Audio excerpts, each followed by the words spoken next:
Mark Ray Mundy for MMAfighting.com in Tokyo, Japan, with Henri Hooft, one of the better striking coaches in all of MMA. Henry, before I ask you about the fight coming up and your student Aung La N Sang, we just watched Daniel Straus compete in Bellator all the way in the United States. We're in Tokyo, and he won by first round submission. One of your pupils for a long time. Was that great to see Daniel Straus come back from his car accident and get the win today? Yeah, I think that made our weekend. He's such a great guy, and to hear what happened there, he was with us in Florida when it happened, and to hear him coming back so fast and getting this first win, the way he does it, was amazing.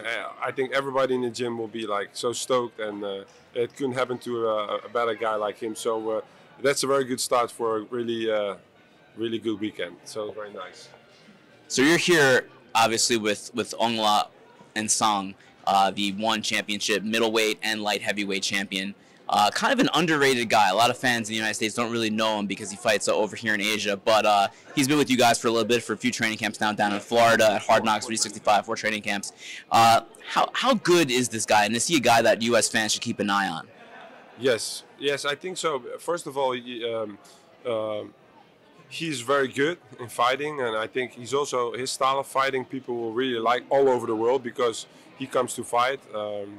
And he's really big. He is the Manny Pacquiao of Burma, right? He's so famous. It's unbelievable. Every time I go back in the States and I tell my guys in the gym how big he is, then they can't believe it. I have 14 or 16 UFC guys. They have a lot of fans all over the world. Like in my gym, Robbie Lawler, Luke Rockhold, everybody. When we talk and we show the videos, they're all like, "Man, that must be amazing." So, but fight style and fight IQ and the way he fights always, he puts everything on the line, and how relaxed he is. It's also a great student. I mean, every fight he's getting better, and you see that in the fights. He's getting better at his striking, but also his grappling, his wrestling. So my partners Greg Jones and Kami Bassini do a great job with him, and he's a good guy in the gym.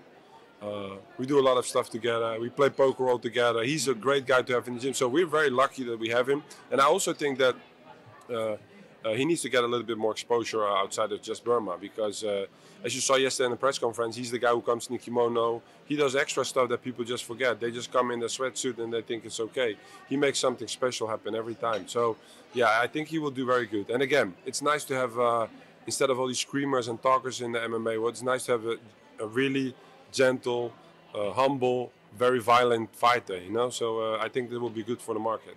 Have you ever been over there in Myanmar with him while he's there? Have you ever been there with him? Yeah, I've been there 3 fights, and again, I do this since 1984. I'm an old man, you know. I've seen K1. I've been here in Japan for many years. I've seen K1 with Peter Aerts, Remboyansky, Tyrone Spong. I've seen everything. In the States, we have Kamaru Usman, who's our UFC champion, but I've been in title fight with Rashad, with Vitor. But the crowd and the feeling in Yangon, I never see that. I never saw that. From the moment that we come in the stadium till Aung fights, they're screaming his name. It's like amazing. And when he walks out, his walkout song, I heard it now a couple of times, but when the crowd starts stamping and everybody's like just amazing. So if I was ONE FC, I would just let him only fight in Burma, but you know, because it's so cool. But yeah, no, it's amazing to see him fight. How does he stack up in the gym with, you know, guys who are his size, like a Luke Rockhold? And do you feel like he has the kind of skill set that, you know, would translate into a UFC or a Bellator? Well, you know, as a trainer, I know that fighting in the gym and fighting in the cage or the ring is totally different. You can be the best guy in the gym, and then it doesn't really work out. Aung is a fighter that rises to the occasion. He likes to fight, so he trains in trainings. But again, he spars with Luke. He spars with all the guys, with Kamaru. He spars with everybody. We have a little clique there, and in my gym, everybody needs to spar with everybody. And we see him growing. We see him getting better, and everybody likes to work with him too. So no, he gives our other guys enough heat, you know. But it's very competitive because again, we have a very high level group of fighters. He's never done any left way sparring in the gym, right? Headbutts and whatnot. In my gym, a lot of stuff is okay to do, but headbutts goes a little far. I'm from the Netherlands. I'm Dutch, so maybe a ball kick here and there. But no, we spar hard with a lot of respect for each other. But when we spar hard, you know. So, but no headbutts, no. Is Aung La an example of obviously everyone knows about all of the high level guys that you guys have at Hard Knocks, but is he an example of some of the hidden gems that maybe the fans in the United States don't know yet, but they will know? Is he a good example of that? Yeah, I think so.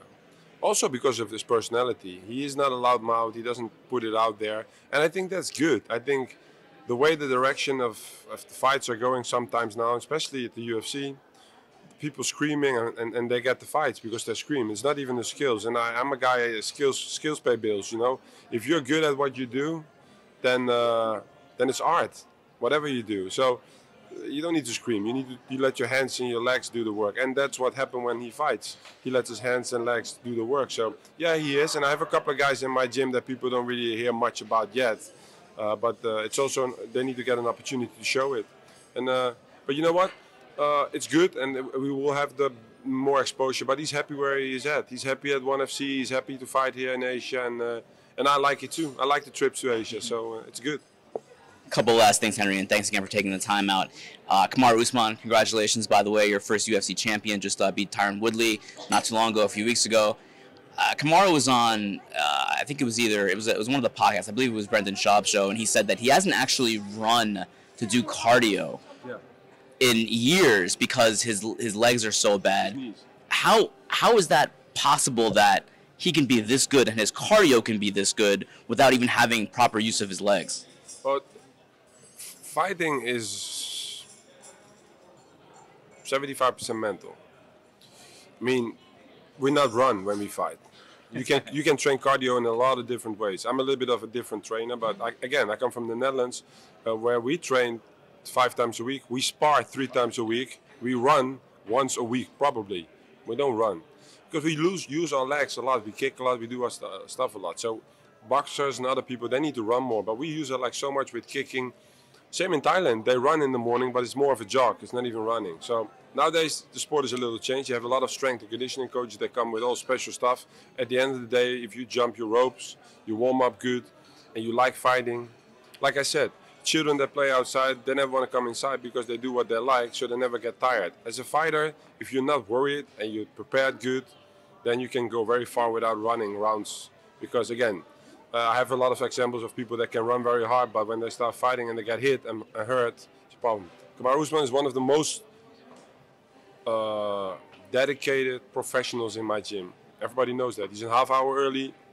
He needs to do all these exercises for his knees and for the injuries that he has from wrestling. But he became a champion because of the dedication, hard work, and because of the simpleness of how he approached fighting and everything. He is a family man, like Aung is too. That's what I like about the fighters. Family men, they have children, they have responsibilities, so they know what they're doing. Not just fighting because they want to have a girls or money. No, they fight because they provide for the family. It's a dangerous sport. It's not a joke. This is not something that's just easy. You're gonna get hurt. So no. About the running part, of course, if you can do it, and the lighter weight people maybe they need more running. But these guys train wrestling 3 times a week, sparring, kickboxing. They do so much stuff. If they don't have cardio, then I don't know what else they have to do.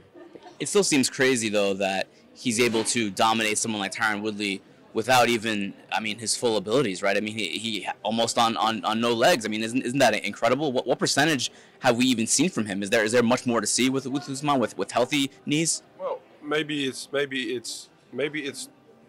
the things that is going on in his body that makes him mentally very strong. Maybe we have to turn it around. Maybe it's not he has more 4% or 40%. Maybe that's what he has now. Compensate with his mindset. You know, mentally he's very, very strong. He's very, very strong. Don't forget, Tyron Woodley comes from a great camp with great trainers. He was a very, very good champion, and to be a champion for so long is very difficult. So you always meet somebody who's going to beat you one day. And Kamaru is a very tough matchup for everybody, and also underrated because there's no finishes, no knockouts, but he never lost a round in any fight. So, again, what I said before. I think it helps him to have a little less than other people have on the cardio because he works on his mental strengths. So, and we're going to see hopefully much more, but we cannot look in the future, right? He's now the champion. We need to enjoy that. We have Michael Chandler, the Bellator champion. We have Aung La N Sang. We have Martin now in the gym is the ONE FC champion. We have Kamaru, the UFC champion. We have Robin from Rosemary, who was a double glory champion. So I think we do a good thing there in Florida. It's not bad for a simple Dutch guy, you know. Not bad at all. One of your other students, Robbie Lawler, had the loss against Ben Askren that we just saw a few weeks ago. He's going to be back quickly against Tyron Woodley. Do you like that matchup, that rematch for Robbie? If you're a fighter, every matchup is good, right? You don't need to choose, especially at that level. Robbie is again, a professional guy. Not screaming, no talking, winning, losing, always a gentleman, and everybody likes him. That's another example that you don't need to scream or be some kind of crazy guy to get attention and get followers and money. No, Robbie shows it because everyone knows he comes to fight. He lost to Tyron Woodley. He got knocked out in the beginning of the fight. So, but I think this fight's going to be different. Robbie looked much better last fight. Was a little unlucky about what happened with the referees, but we stay professional. That can happen. People make mistakes. But he's going to be well prepared and it's going to be a different fight. But again, with Robbie, again, another amazing guy in our gym. One of our team leaders, great guy. That's the people that I like around me. Family people and responsible people. That's what I like. Last question. Luke Rockhold moving to 205, light heavyweight. Yeah. How much better do you think Luke can be without having to do that weight cut and moving up in weight? I think Luke Rockhold, skill set, probably the best guy I ever saw in MMA in the gym. Skill set wise. And that's saying a lot for all the people that you've coached. Yes. An athlete, great technique, skills. Problem is he's very good looking, so he has a lot of stuff going on outside of fighting. It's a huge problem. And also his injuries. He has a lot of injuries that are like really annoying injuries on his left leg, where he had like a couple of operations that doctors kind of made mistakes with, like small injuries, and that was a little bit in his way. But if you see his whole career, he's a very exciting fighter. I think 205 would be good, but at 185, he always was struggling. Not the weight cut, but he was not strong enough to finish the fights the way he wanted it. So 205 will be much better for him. He's working on getting stronger, but most of all, getting his leg back, his left leg. And again, skill-wise, he will be a guy that will make John Jones' fight really good, skill-wise. For me, John Jones at this moment is the best fighter ever. I'm a big fan of his. But I think Luke will be a guy that can really give a good fight to John Jones, and he has all the skills to beat people like that. But it all needs to come together. And again, we will see in the next fight how it works at 205. You can't take nothing away from him. And again, another good guy in my gym, helping people out. Probably, probably one of the most exciting guys in the gym. So he's a good guy, and 205 will be good for him. We will see soon because he's going to have a good fight coming up. So, thanks so much, and good luck with Aung La on Sunday. Thanks. You very much.